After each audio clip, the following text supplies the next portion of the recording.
आदर सहित यथा योग्य सम्मान एवं अभिवादन भी हमारे द्वारा नियमित रूप से प्रतिदिन कुंडली फलादेश पर आधारित कक्षा आयोजित की जाती है। बहुत ही जल्द हमारे द्वारा पूर्ण बेसिक से लेकर फलादेश तक की कक्षा आयोजित की जाने वाली है। यदि आप उस कक्षा में शामिल होना चाहते हैं तो स्क्रीन पर दिख रहे नंबर पर व्हाट्सएप पर कक्षा में शामिल हो सकते हैं।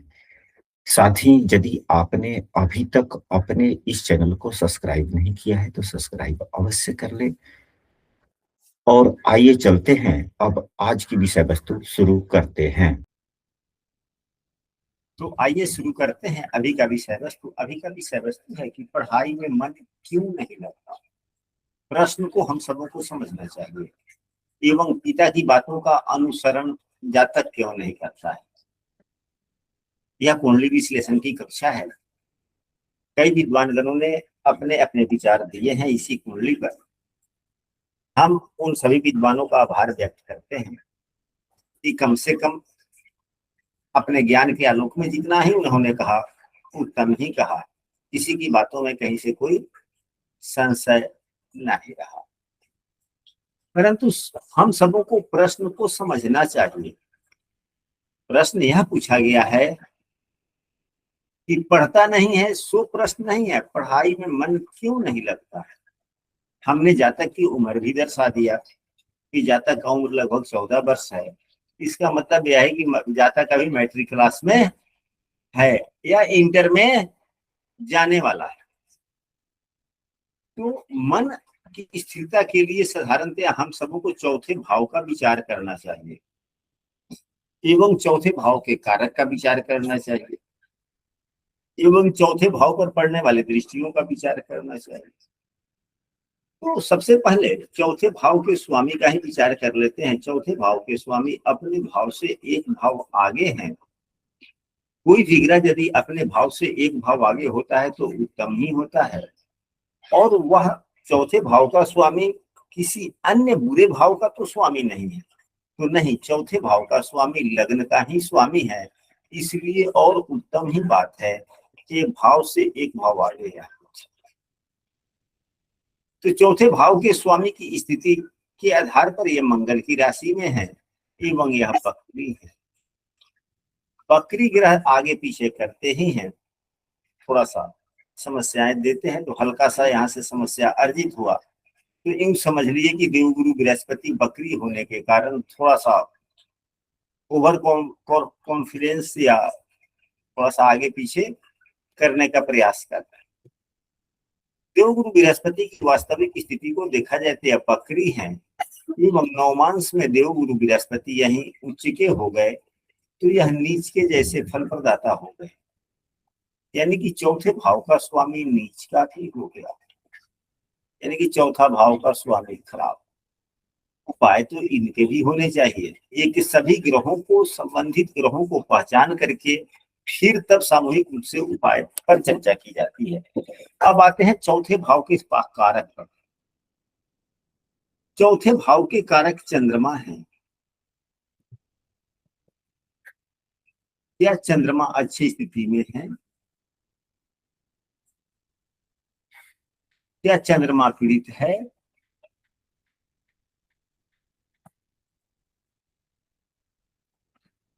गुरुजी, चंद्रमा और राहु का अंशात्मक मान एक ही है। हाँ जी, हम लोगों ने पूर्व की कई कक्षाओं में पढ़ा है। सबसे बड़ा दोस्त तो वही। हालांकि नवमांश में चंद्रमा अपने स्वराशि के हो गए, अच्छी बात, कुछ अच्छा है। परंतु राहु का और चंद्रमा का अंशात्मक मान दोनों का बराबर ही है। या केतु की दृष्टि पड़ी, यह भी केतु विमुखता का भी कारण है। यहाँ पर अदृश्य मातृदोष बना, यानी कि कारक खराब, यानी कारक खराब, चंद्रमा खराब हो गया।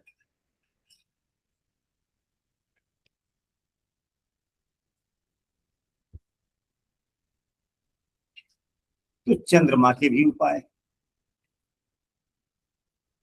यानी कि चंद्रमा का भी कुछ ना कुछ करना ही पड़ेगा। फिर इसके बाद में भाव पर पड़ने वाले दृष्टि, तो यहाँ पे मंगल की भी दृष्टि पड़ रही है एवं शनि की भी पड़ रही है, राहु की भी पड़ रही है। मंगल का अंशात्मक मान 2 है और लग्न का अंशात्मक मान 17 है, तो यह 15 अंशों के अंतर पर है, इसलिए मंगल का प्रभाव उतना तो नहीं है। शनि का अंशात्मक मान 28 है, राहु का 22 है, लग्न का अंशात्मक मान 17 है,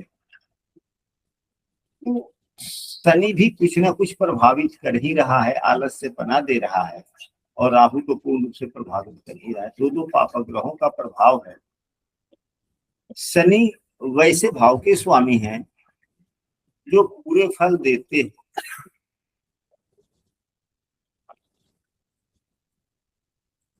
शनि पापक ग्रह भी। शनि देव को देखा जाए तो नवमांश कुंडली में शनि कन्या राशि में ही है और यहाँ भी लग्न कुंडली में भी है। शनिदेव वर्गोत्तम भी है। वर्गोत्तम ग्रह सामान्यतः मानसिक थकावट देते हैं, मानसिक यात्रा थोड़ा बहुत ही देते हैं, इसलिए यह चौथा भाव में शुभता नहीं है। चौथा भाव के कारक, भाव के स्वामी एवं भाव पर पड़ने वाली दृष्टियां, ये तीनों ही भ्रमित के ही योग बना रहे हैं। स्थिरता के शुभता के बाद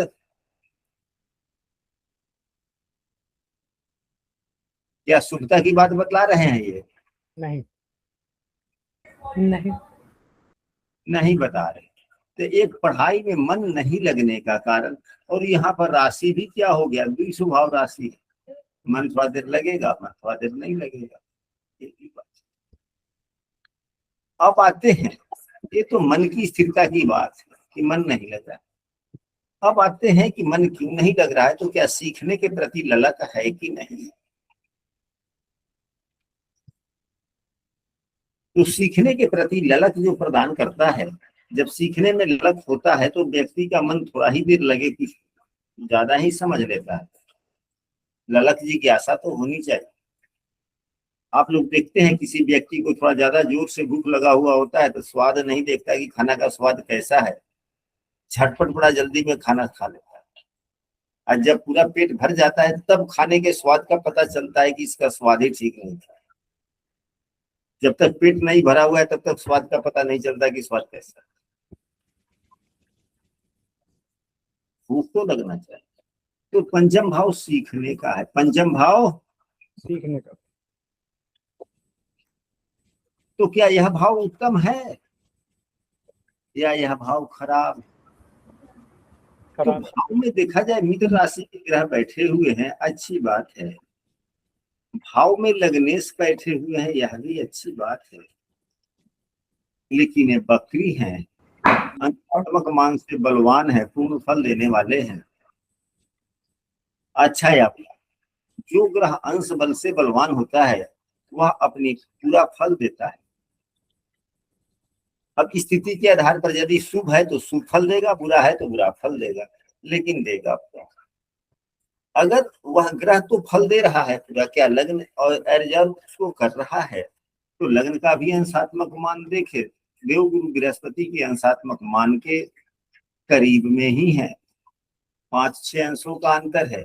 यानी कि देवगुरु बृहस्पति यदि बुरे फल प्रदाता है तो लग्नेश भी है, एजर तो कर ही रहा।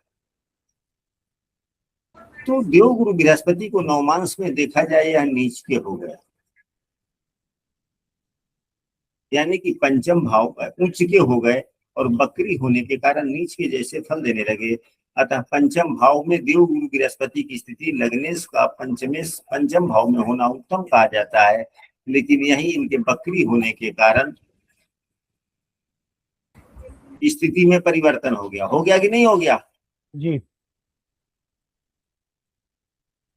उल्टा हो गया। तो पंचम भाव के लिए भी भाव में बैठे हुए ग्रह खराब हो गए। फिर गुरु, फिर इसके बाद में और देखा जाए क्या भाव के स्वामी ठीक हैं, तो भाव के स्वामी मंगल देव प्रथम दृष्टिया बहुत ही अच्छी स्थिति में है।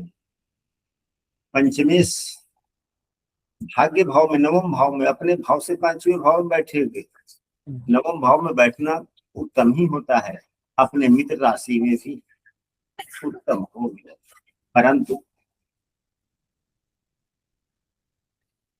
लग्न के मान अंशात्मक मान से ठीक 15 अंश की दूरी पर है, लग्न संधि पे आ गए, इसलिए शून्य फल प्रदाता हो गया।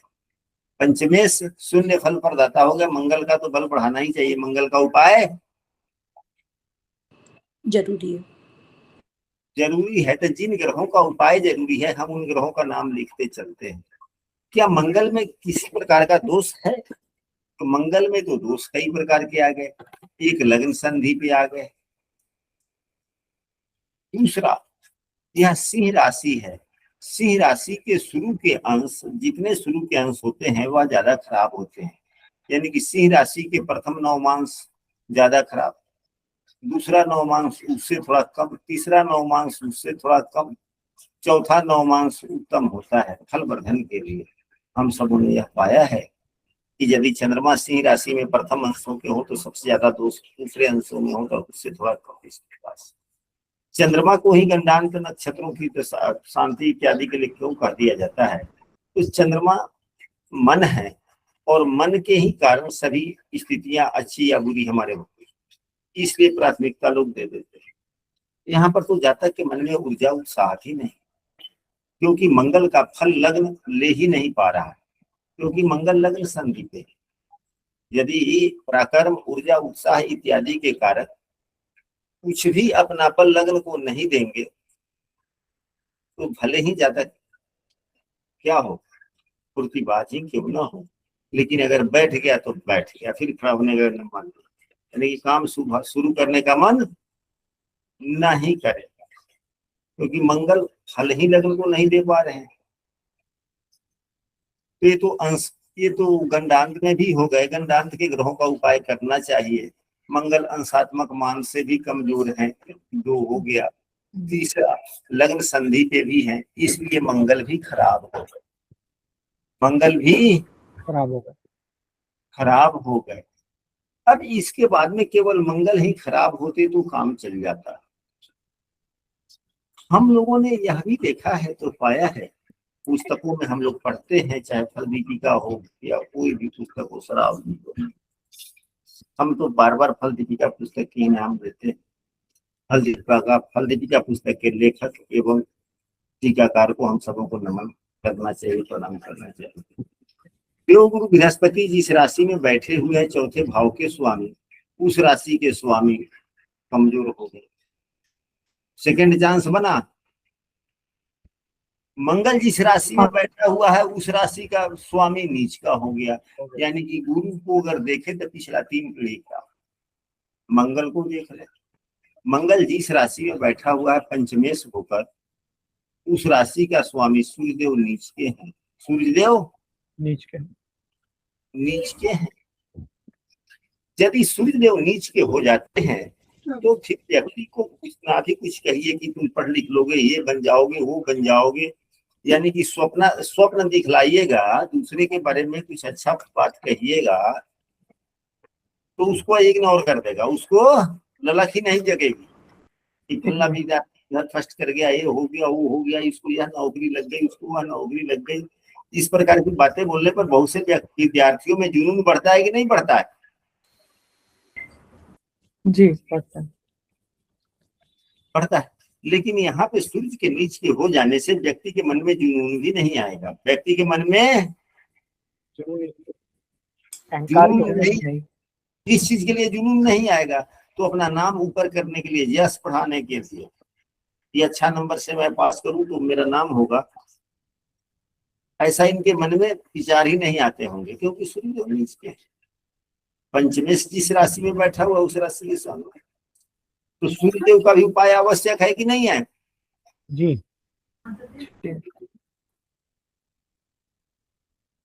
अब इसके बाद में अन्य ग्रहों को चले। अब सूर्यदेव क्या है? तो भाग्य भाव के स्वामी है। यहाँ से हम लोगों ने देख लिया कि चौथा भाव भी खराब, चौथा भाव खराब, भाव पर पड़ने वाली दृष्टियां भी ठीक नहीं है, भाव के स्वामी ठीक नहीं है, पांचवा भाव का स्वामी ठीक नहीं है, पांचवें भाव में बैठी हुई ग्रह ठीक नहीं है।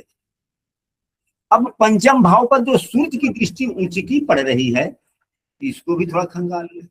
तो सूर्य जो जिस राशि में है उस राशि के स्वामी नवमांश कुंडली में नीच के हो गए। नीच के हो गए। सूर्य देव का भी बल कमजोर हो गया। अगर उच्च की दृष्टि है, अगर यही शुक्र देव की स्थिति अच्छी होती तो अच्छी बात थी, तो सूर्य देव को थोड़ा बल मिल जाता। जो ग्रह जिस राशि में होता है उस राशि का स्वामी यदि नीच हो जाए, पीड़ित हो जाए, खराब हो जाए इत्यादि, तो क्या वह ग्रह उतना उत्तम फल देगा? नहीं देगा। नहीं देगा। नहीं देगा। तो ये एक तो सूर्य नीच के, दूसरे इनके स्वामी भी नीच के, इसलिए यह गड़बड़ हो गया। इसलिए सूर्य को अच्छा करना जरूरी है। जरूरी। अब हम लोग आते हैं, चर्चा करते हैं नवम भाव की।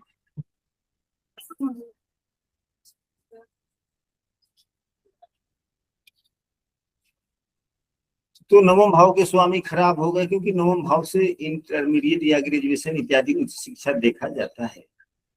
तो नवम भाव के स्वामी खराब, नवम भाव में बैठे हुए ग्रह अंश दोष में, नवम भाव पर पड़ने वाली जिस ग्रह की दृष्टि पड़ रही है, दे रहा है, वह ग्रह नीच के जैसा फल देने वाला। यहाँ देखा जाए तो एक तरह से चौथा भाव, पांचवा भाव एवं नौवां भाव, तीनों में कोई एक भाव भी अच्छा है? नहीं, पाप कर्त्री भी है। ठीक है, पाप करतरी है तो और एक दोष बढ़ गया। हम लोगों ने केवल भाव के स्वामी, भाव पर पड़ने वाली दृष्टियां, भाव में अवस्थित ग्रह, जो सामान्यतः जनरली हम लोग चर्चा करते हैं। अब इसके बाद में देखें अन्य ग्रह, जैसे कि पढ़ाई लिखाई की बात है तो बुधदेव की स्थिति कैसी है? बुधदेव नवमांश में उच्च के भी हैं।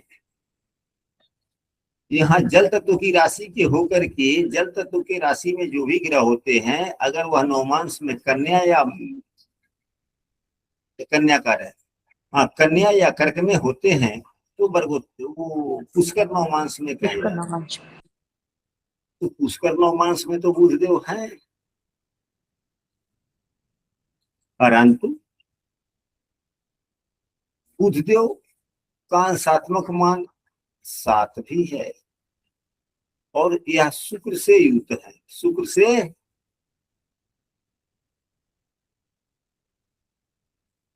शुक्र बुध की युति है, दोनों का अंशात्मक मान 1 है। तो बुध शुक्र से पीड़ित हो गए कि नहीं हो गए? क्योंकि शुक्र देव नवमांश में नीच के हो गए, तो नीच के जैसे फल देंगे। शुक्र देव शेष एवं एकादश शेष भी हैं, और उसी के साथ बुध देव 12वें भाव में बैठे हुए हैं। 12वें भाव में जो ग्रह बैठ जाता है, उस ग्रह से संबंधित कारकत्वों में कमी आ जाती है, या जिज्ञासा जुनून कम हो जाता है। तो बुधदेव तो ज्ञान सीखने इत्यादि के कारक हैं। तो एक तो 12वें भाव में हो जाने के कारण गड़बड़ हो गया। दूसरा, जिस ग्रह के साथ में है शुक्र देव, वह नवमांश में नीच का हो गया, तो यह उतना अच्छा नहीं। तो बुधदेव को भी उपाय करने होंगे। फिर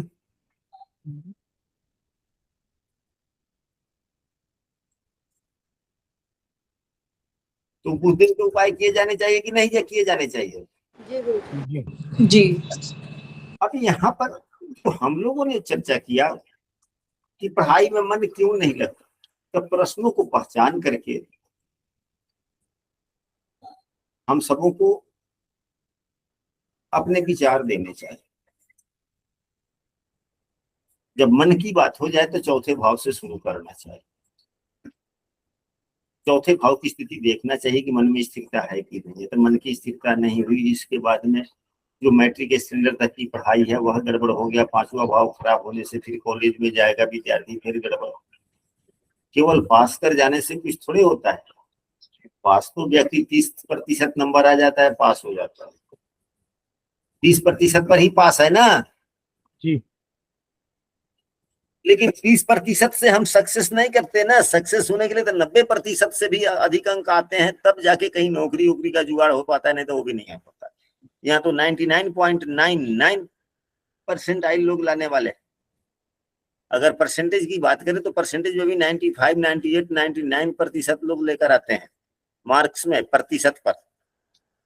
आपने देखा होगा बहुत से विद्यार्थी 98-99% मार्क्स लाते हैं कि नहीं लाते हैं? जी जी। तो 99% लाते हैं लोग, तो 99% वाले ही इतने हो जाते हैं कि उन्हीं के लायक नौकरी नहीं है, कम है। परसेंटाइल में भी बात करें तो केवल पास होने से थोड़े होगा, उत्तमता तो चाहिए ना। तो पढ़ाई में मन क्यों नहीं लगता, यह तो कारण हम लोगों ने जान लिया कि और इसके आगे कुछ चर्चा हो। अब यहाँ पर देखा जाए कि पिता की बातों को यह मानता क्यों नहीं, पिता की बातों को अनुसरण क्यों नहीं करता है। तो इनके पिता क्या चाहते हैं और यह क्या चाहता है, क्या दोनों में मेल है या नहीं है? इनके पिताजी का इनसे क्या अभिलाषा है, तो वह तो बतलाएंगे सूर्य देव। सूर्य ही पिता के कारक होते हैं ना। जी जी जी। अब सूर्य देव नीच के हो गए और इनके जिस राशि में बैठे हुए उसके स्वामी शुक्र देव भी नवमांश में नीच के हो गए। तो नीच का मतलब क्या होता है? अधिक स्वार्थ, अधिक स्वार्थ अधिक हो जाएगा। यानी कि पिताजी का स्वभाव होगा कि बच्चा कितना सक्सेस कर जाएगी, काबिल हो जाए, ये हो जाए। यानी कि बच्चे के मानसिक स्थिति को आकलन सही ढंग से करके उसके मजबूरियों को समझते हुए उसके लायक बात नहीं, सिर्फ अपनी बात कि फलनवा का लड़का इतना पढ़ लिया, फलनवा का लड़का इतना पढ़ लिया, इतना नंबर लाया, इतना नंबर लाया, तुम पर भी पूरा खर्च करते हैं, तुम कुछ नहीं कर पाया। यानी कि बच्चे से एक इतना अधिक उम्मीद लगा बैठे हैं जो बच्चे से पूरा नहीं हो पा रहा है। और बच्चे से क्यों नहीं पूरा हो पा रहा है यह वह समझ नहीं रहे हैं, यह समझना नहीं चाहते, क्योंकि ये तो सूर्यदेव नीच के हो गए ना। जी जी। एक सूर्यदेव नीच के हो गए, उस पर नीच के गुरु की दृष्टि हो गई।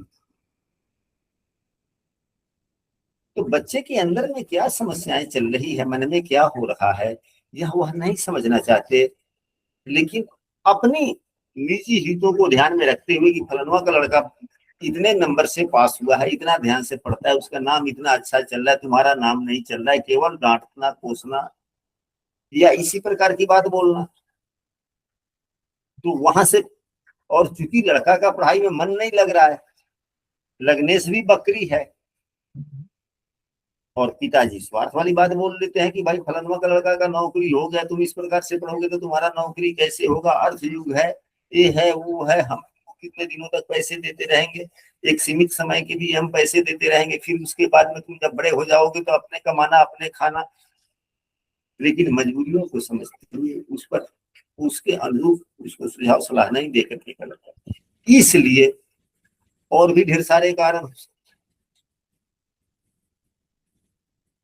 सूर्यदेव एक तो नीच के दूसरे पाप कर दरी में,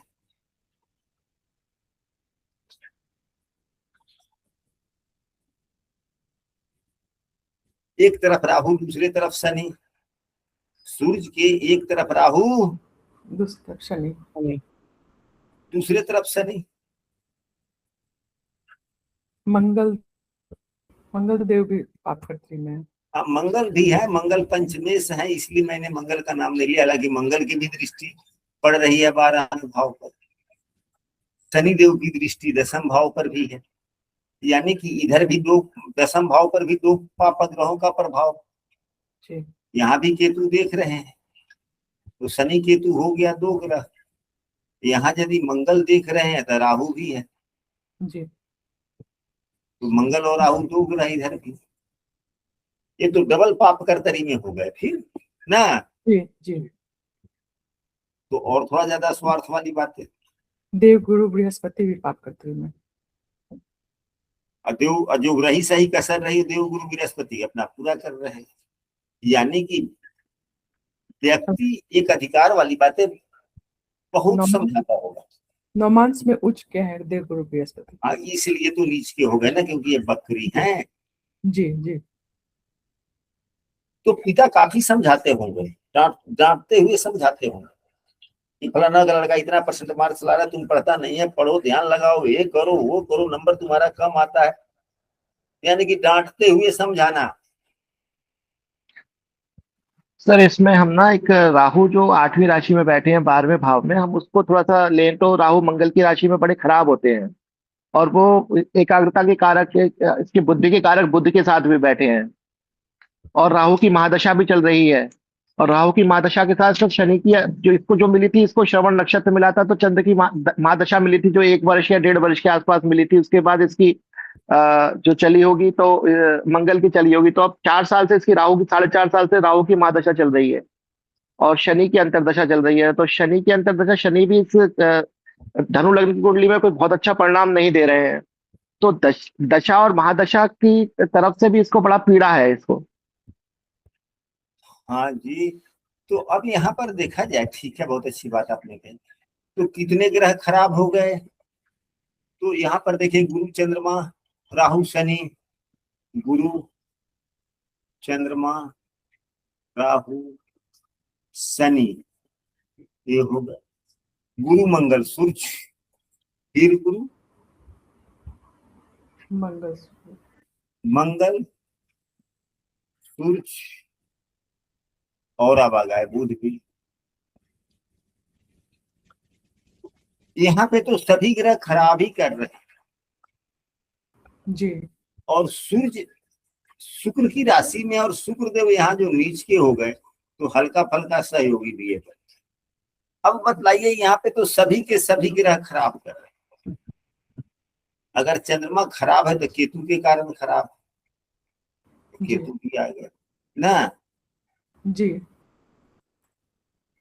अब सर बतला। एक्चुअली 1 साल के बाद इसका जो ये शनि है ये मेष राशि में जाएगा, तो चतुर्थ की ढैया भी चलेगी, तो शनि और पीड़ा देगा इसको। शनि की दशा भी चली रही है, अंतर्दशा में शनि है ही। तो ठीक है, बहुत अच्छी बात है। मेरे हिसाब से सर ये राहु और शनि के उपाय ही इसको फिलहाल करने चाहिए, क्योंकि सारे ग्रह खराब हैं, तो सब ग्रह के उपाय तो बड़ा मुश्किल काम है सर, एक साथ करना।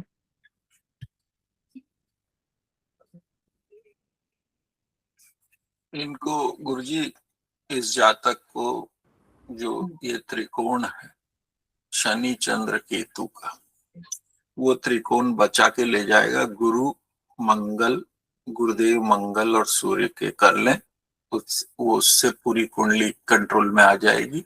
शनि महाराज के मित्र हैं बुध देव, शनि महाराज उनको देखते हैं, और शुक्र महाराज बुध के मित्र हैं, साथ में बैठे हैं।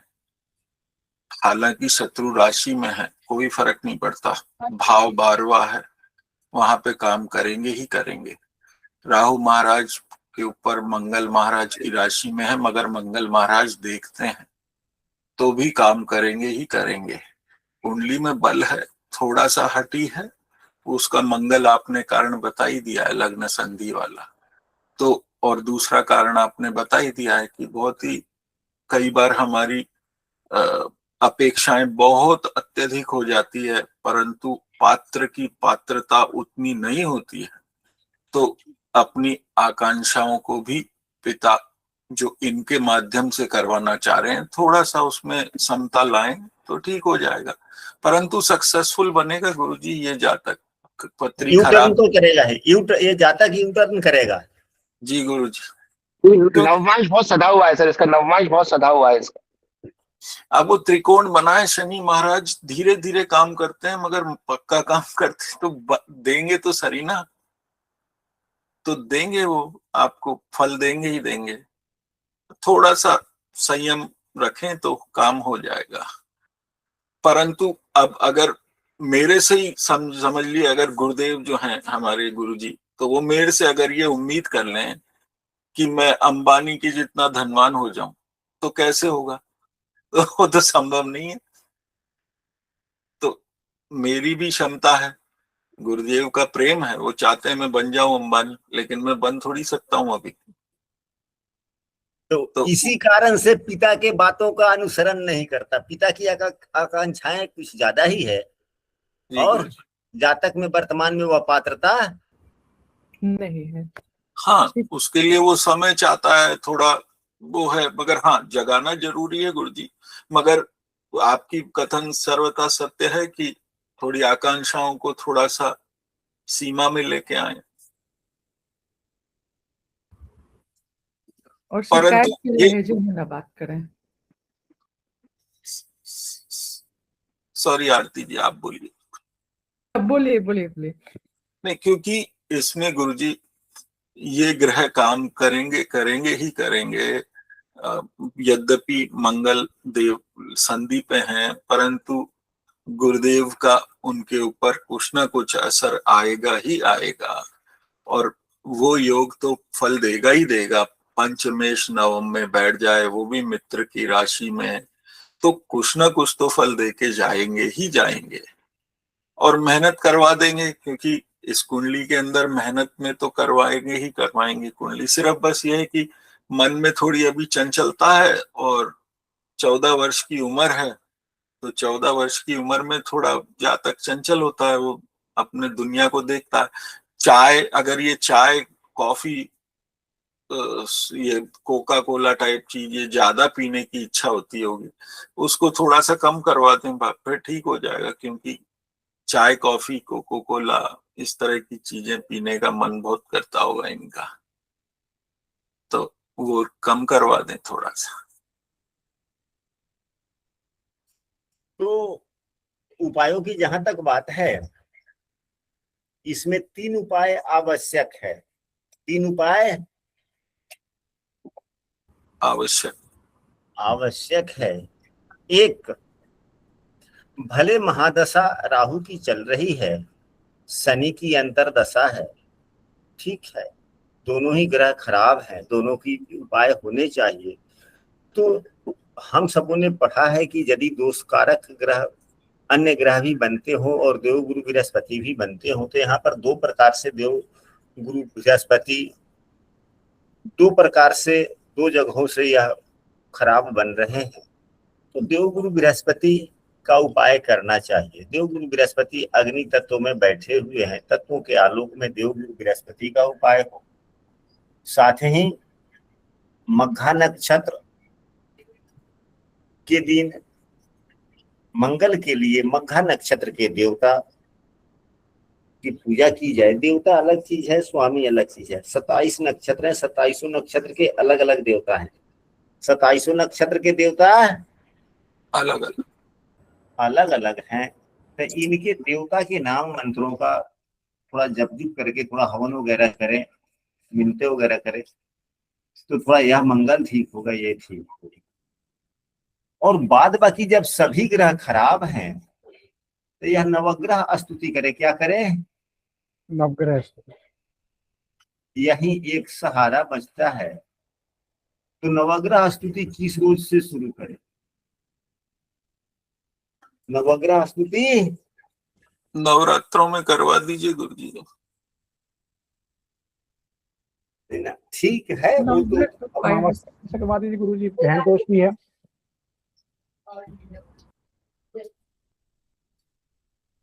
तीनों पंखा ठीक है।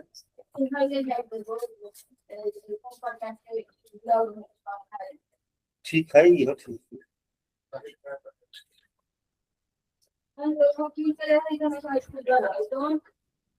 ये नहीं है तो पूरी तरह कथी ना बनते ही करे उधर। तो यही बात है। तो किस रोज से नवग्रह स्तुति शुरू किया जाए? गुरु जी अमावस्या सोमवार से, अमावस्या या सोमवार। ग्रहण दोष भी है ना साथ में। मास चल रहा है ना, पुरुषोत्तम मास चल ही रहा है। एक पॉइंट और हमको, क्या ये पॉइंट सही है या गलत, जैसे हम कंफर्म करें। सूर्य देव के पीछे मंगल देव और शनि देव है, तो क्या इसका भी प्रभाव पड़ेगा? किन ले रहे?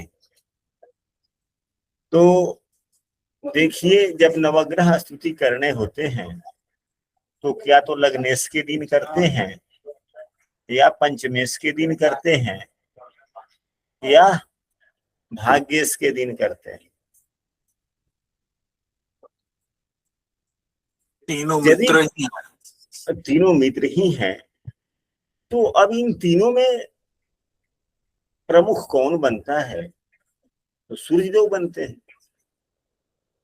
और चाहे सूर्यदेव नीच के ही क्यों नहीं है, चाहे कोई ग्रह नीच का हो या उच्च का हो, चाहे किसी भी स्थिति का हो, स्तुति तो स्तुति होती है। स्तुति से कभी कोई ग्रह अप्रसन्न नहीं होते, सभी ग्रह प्रसन्न होते हैं। स्तुति तो स्तुति है, जी नहीं होते। तो हम रविवार को स्तुति करें, नवग्रह स्तुति, नवग्रह ठीक होंगे। कभी कभी छोटी पूजा लोग बड़ा कर लेता है, तो रविवार से शुरू करे, रविवार सोमवार दोनों दिन अपना स्तुति करे, मंगलवार को थोड़ा सा मघा नक्षत्र के लिए कर ले, गुरुवार को हवन वगैरह कर ले, और गुरुदेव के भी मंत्रों का कुछ जप इत्यादि करके, या और भी कुछ हो सकता है। तरह तरह के विद्वानगण हैं, अपने अपने विवेक के अनुसार अपना अपना उपाय सुझाव दे सकते हैं। आज की कक्षा वैसे बहुत उत्तम रही। सिर्फ वो वाला सूर्य वाला थोड़ा सा क्लियर कर दीजिए एक बार।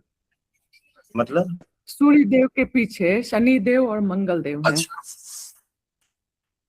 तो क्या इसका भी असर पड़ेगा? शायद पिछली बार लग रहा आवाज मेरा नहीं पहुंचा था।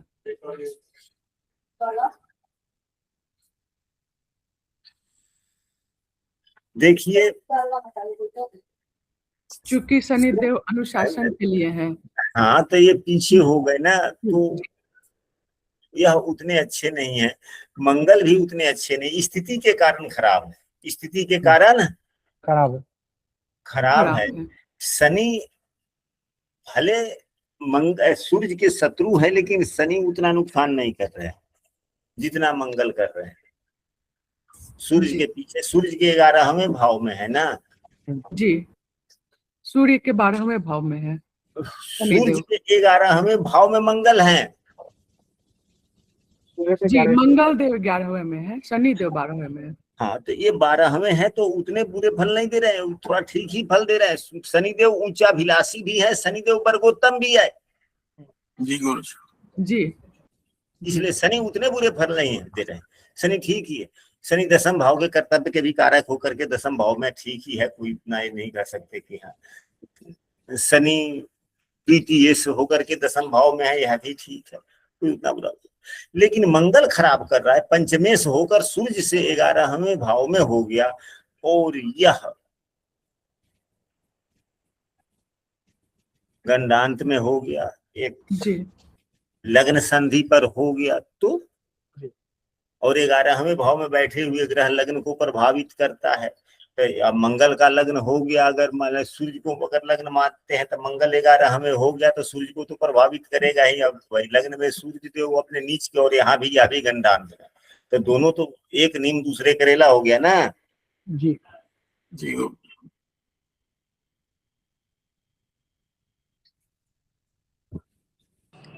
गुरुजी, ये बताइए कि जैसे मंगल देव यहाँ कमजोर हैं, तो ये बुध के केंद्र दोष को खत्म कर पाएंगे कि